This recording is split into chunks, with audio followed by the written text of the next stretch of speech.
जय श्री हरि विष्णु। फाल्गुन माह के कृष्ण पक्ष में आने वाली एकादशी, जैसा कि नाम से ही पता चलता है, समस्त प्रकार के कार्यों में विजय प्राप्त कराने वाली एकादशी, जिसे विजया एकादशी के नाम से जाना जाता है। यह व्रत जो भी भक्तजन करते हैं उनके जीवन में सुख समृद्धि आती है और समस्त प्रकार की मनोकामनाएं पूर्ण होती हैं। तो जैसा कि साल 2025 में विजया एकादशी कब पड़ने जा रही है, पूजा का शुभ मुहूर्त क्या रहेगा, पारण का शुभ मुहूर्त क्या रहेगा, संपूर्ण नियम जानकारी आप सभी के लिए इस वीडियो में लेकर के आई हूँ। तो वीडियो के अंत तक बने रहिए। जैसा कि एकादशी तिथि प्रारंभ हो जाएगी 23 फरवरी को दोपहर 1:55 से और इस तिथि का समापन होगा 24 फरवरी को दोपहर 1:44 पे। तो ऐसे में सभी ग्रस्तजन और वैष्णव जन जो भी एकादशी का व्रत धारण करते हैं वह 24 फरवरी के दिन सोमवार के दिन विजया एकादशी का व्रत धारण करेंगे। जैसा कि एकादशी व्रत के नियम 10वीं तिथि से ही प्रारंभ हो जाते हैं। शुद्ध सात्विक भोजन आपको ग्रहण करना है। अगले दिन ब्रह्म मुहूर्त में जागने के बाद गंगाजल मिश्रित जल से स्नान आदि करिए। साथ ही आप सभी को पीले रंग के वस्त्र धारण करने हैं। अपने घर पे साफ स्वच्छ गंगाजल मिश्रित करके आपको जल का छिड़काव करना है और एक चौकी लगा लेनी है जिसमें पीले रंग का वस्त्र बिछाएं, लाल या पीले रंग का। साथ ही आपको जो भी आपके पास फोटो प्रतिमा है भगवान श्री हरि विष्णु की, उसे आपको विराजमान करके विधि विधान से पूजन करना है।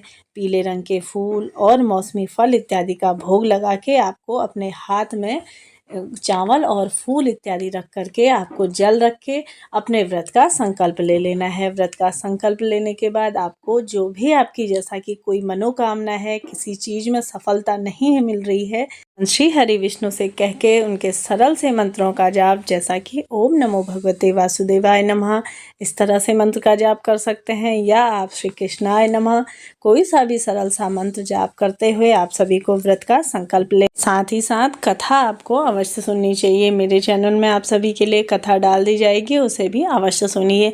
साथ ही आपका व्रत प्रारंभ हो जाता है। पूरा दिन प्रभु स्मरण करते हुए आप सभी को फलाहार इत्यादि आप कर सकते हैं, जैसा कि फलों का जूस ले सकते हैं, चाय इत्यादि आप पी सकते हैं। इस प्रकार से आप सभी को व्रत लेना है। साथ ही शाम के समय में फिर से विधि विधान से भगवान श्री हरि विष्णु जी का पूजन करिए, घी का एक दीपक प्रज्वलित करिए। साथ ही साथ शाम को, जैसा कि रात्रि जागरण का भी विशेष विधान माना गया है एकादशी व्रत में, तो आप जागरण इत्यादि नहीं कर सकते तो शाम के समय में भजन कीर्तन अवश्य से ही करना चाहिए।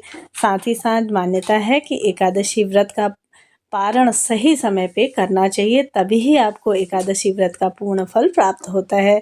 साथ ही हरिवासर के समय में हमेशा आपको ध्यान रखना चाहिए कि हरिवासर के समय में आप अपना व्रत ना खोलें। साथ ही साथ आप सभी नोट करते हुए चलिए कि द्वादशी तिथि कब प्रारंभ होगी, साथ ही पारण आपको कब करना है। के साथ ही द्वादशी तिथि प्रारंभ हो जाएगी 24 फरवरी सोमवार को दोपहर 1:45 से और द्वादशी तिथि समाप्त होगी 25 फरवरी दिन मंगलवार को दोपहर 12:47 तक।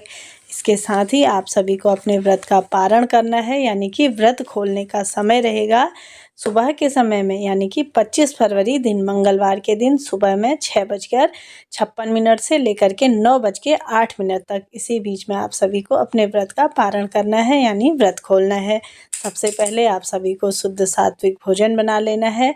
भोजन आप हो सके तो गाय के घी में बनाइए, नहीं तो तिल के तेल में आपको भोजन बनाना है। इसके साथ ही आप सभी को द्वादशी तिथि के दिन भी विधि विधान से श्री हरि विष्णु जी का पूजन करना है, माता तुलसी का पूजन करना है। उसके बाद ही आप सभी को भोग स्वरूप में आप कुछ भी बना दें, जैसे कि खीर इत्यादि बना सकते हैं, हलवा बना सकते हैं, आप पूड़ी इत्यादि बना सकते हैं। ध्यान रहे मसूर की दाल इत्यादि ना बनाएं, हरे साग टमाटर इत्यादि का यूज़ आप नहीं करें।